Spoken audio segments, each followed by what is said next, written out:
L'innocence en Adam n'est qu'une chose négative. Cela peut donc être vrai aussi de l'état sans péché. Dans son cas, cela peut en un sens jeter quelques lumières sur l'épreuve de toute la vie de Christ. Bien que nous disions ceci avec quelques réserves auxquelles nous ne nous arrêterons pas maintenant, pour ne pas sortir de notre sujet.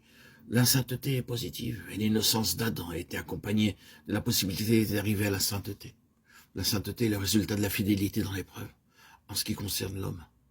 Il peut entrer innocent dans l'épreuve, mais l'essence même de l'épreuve, c'est la possibilité de choisir entre deux voies, la sienne en propre et celle de Dieu.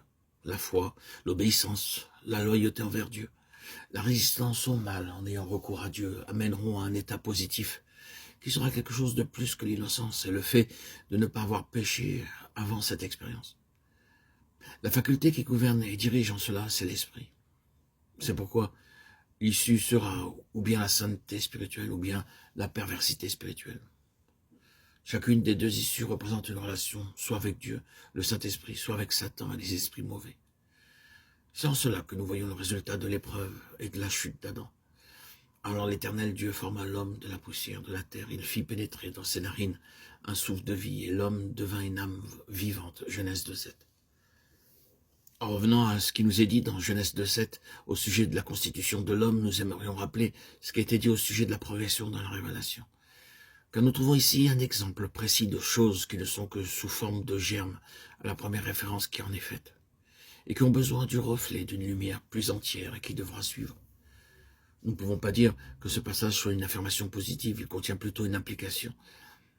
Les Écritures expliqueront ensuite ce qui n'était que sous forme d'implication. Il faut remarquer que nous ne parlons pas de ce qui est dit de l'homme dans Genèse 1.26 et qui décrit plutôt l'intention de Dieu pour lui que ce qu'il était en réalité, c'est-à-dire sa place et sa tâche, plus que son être. Voici Genèse 2.7. Alors l'Éternel Dieu forma l'homme de la poussière de la terre, il fit pénétrer dans ses narines un souffle de vie, et l'homme devint une âme vivante. Au premier abord, ce passage semble contredire tout ce que nous venons de dire et appuyer la thèse de la dualité de l'homme, un être formé de deux parties. Si nous reportons à la citation exacte que l'apôtre Paul fait de ce passage dans 1 Corinthiens 15.45, nous verrons qu'il est employé pour décrire la différence qui existe entre le premier Adam et le dernier Adam. Le premier homme, Adam, a été fait âme vivante, le dernier est esprit vivifiant. Le premier a été fait une âme vivante, le dernier un esprit vivifiant. Cela nous aidera, mais remarquons pour commencer la synthèse. Il y a trois choses.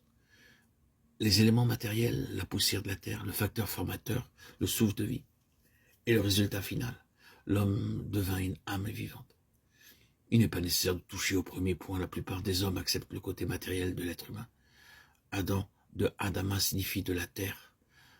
Ce mot renferme aussi un élément de couleur, terre rouge. Le second point nous amène immédiatement à notre objet présent. Nous avons ici deux côtés ou deux aspects.